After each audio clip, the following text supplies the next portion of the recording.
Hello, and welcome to our Cloud Temperature Sensor project. In the past few years, cloud has become one of the most prominent internet technologies and has completely changed the way data storage and computation are done both for enterprise and personal uses. Unlike local networks and local systems, cloud is completely decentralized and scalable, meaning that you are not bound by the server and network hardware you have on your person.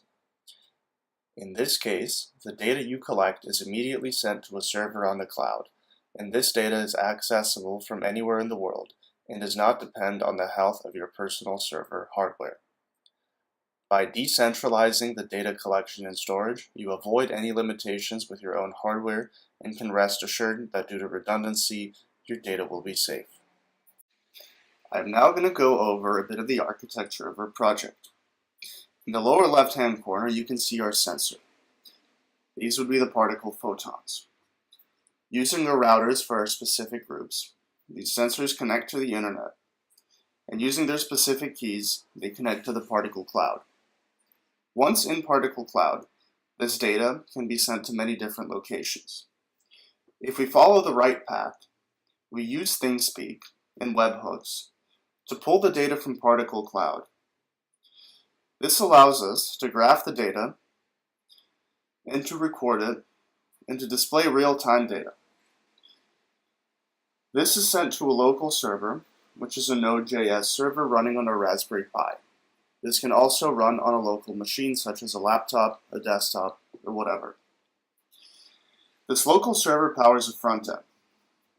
Using DDNS, we make our front end publicly available to the rest of the world so that we can display our charts and have them viewable from anywhere. For our historical data, we send the information from Particle Cloud to the Google Cloud. Google Cloud is one of the most reliable and the most scalable cloud services in the industry. It is on par with Amazon Web Services. Google Cloud is incredibly useful because you can use the full stack of Google tools to display and analyze your data.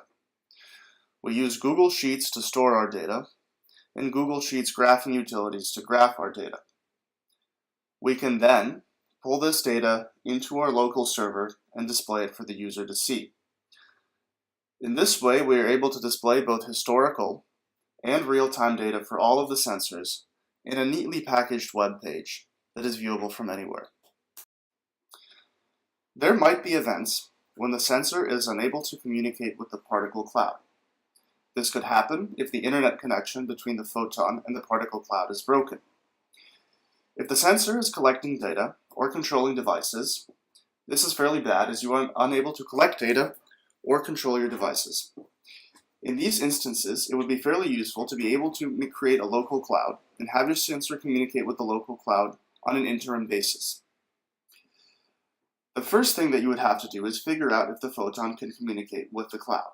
If it is unable to communicate with the cloud, this is an indication that you should probably establish a connection with the local cloud. You would spool up a local cloud server and connect the devices to the local cloud. The local cloud essentially acts as a duplicate of what's happening on the internet cloud for the particle. Once in the local cloud, you could either store the data on local storage, maybe in a MongoDB database or a SQL database, or push the data to the same cloud storage systems that you have previously used, pulling from the particle cloud. This could be Google Cloud Storage, Amazon Web Services Storage, or whatever service you choose to use. Once the data has arrived on the local cloud, and you have either stored it locally or moved it to the cloud, you are able to push this data to the server that has previously hosted your front end. This means that with relatively minimal downtime, you are able to display the same data that you were previously displaying and make sure that the user can communicate with their devices with minimal interruptions. Unfortunately, we were unable to get this part to fully work.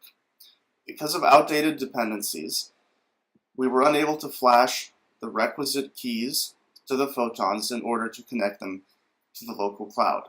That being said, we were able to establish a local cloud connection to the online cloud services, local storage systems, and all the webhooks necessary to pull this data. Here are a couple videos of our system in action. The hardware setup for the photons is fairly simple. It is a thermistor connected to a resistor connected to the photon. Here you can see our servers up and running in the background. We have our front end, Google Cloud, and ThingSpeak.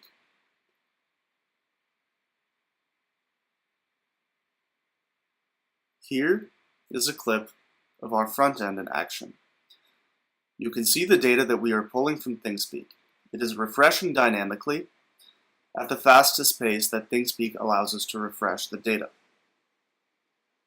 It will fairly reliably show you the most accurate current data. Here you can see the results of the Google Cloud database and the Google Cloud charting. This displays the historical data for the 5 sensors. Here is a representation of all of the sensors. This is both historical and real-time. You can choose the interval for which you want to display your data. You can go from the shortest interval being 30 minutes to the longest interval being all the data that you have. Like the previous charting services, this also updates dynamically, so you are always seeing the freshest data possible.